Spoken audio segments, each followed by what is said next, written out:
Divukraj je legendárna krajina plná zvieracích postáv a hrdinov. Známou sa stala vďaka rovnomennej hre. Lenže v tejto krajine žijú aj mláďatá. A tie dostali svoju vlastnú hru. Mláďata z Divukraje.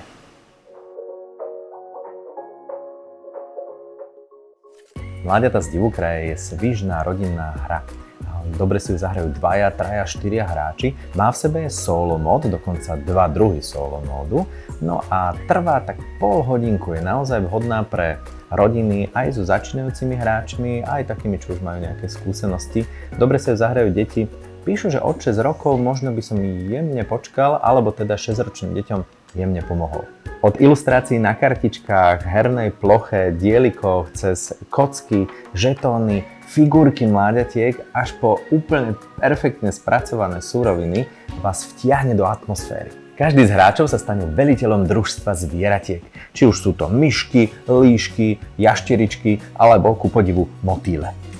Vašou snahou bude vybudovať čo najkrajšie detské kráľovstvo plné cukrární, ihrísk, kúpalísk, úkrytov či domčekov na strome a takisto sa budete snažiť zohnať kamarátov do svojej partie. Hráči sa striedajú a postupne umiestňujú členov svojej partie na jednotlivé voľné políčka na hernej ploche.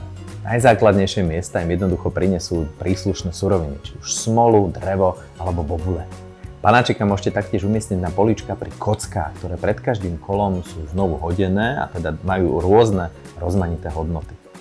Ak sa vám v hre už podarilo získať nejakú červenú kartičku, ktorá obsahuje práve miesto na položenie figurky, môžete ju položiť práve tam. Svojimi parťákmi sa teda snažíte získať čo najviac a čo najvýhodnejších surovín, ktoré následne používate na to, aby ste získavali karty z ponuky. Karty, ktoré vám prinášajú jednotlivé budovy, alebo teda konštrukcie do vášho detského sveta, alebo na bobule lákate kamarátov. Tieto karty kamarátov a stavieb vám na konci hry dávajú body. Body dostanete aj za zvyšné suroviny a potom ešte za prehliadky. To sú žetóny, ktoré môžete získať potom, ako ste splnili nejaké parametre.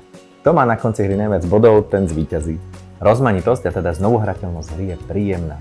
Jednak kocky prinášajú vždy nejaké iné podmienky a hlavne kartičiek je naozaj kopa, no a tieto kartičky, a o to práve v hre ide, sa snažíte dávať dohromady tak, aby vytvárali vhodné kombá, ktorými si budete zlepšovať výkonnosť toho svojho motora, ako získavate suroviny a neskôr body.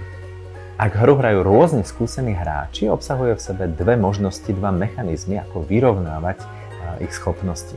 Jednak menej skúsenému hráčovi môžete dať na úvod nejaké suroviny navyše, ktoré mu naozaj umožnia oveľa rýchlejšie naštartovať. Alebo hráč, ktorému chcete poskytnúť výhodu, dostane kartičku domčeku či veliteľa. Mláďata z Divukraje sú super na pohodové, príjemné rodinné hranie a dajú sa využiť aj práve pre ľudí, ktorí ešte nemajú chuť alebo silu na veľké komplexné rodinné hry, ale toto je výborný začiatok. Nám sa veľmi páčilo. Zahrajte sa.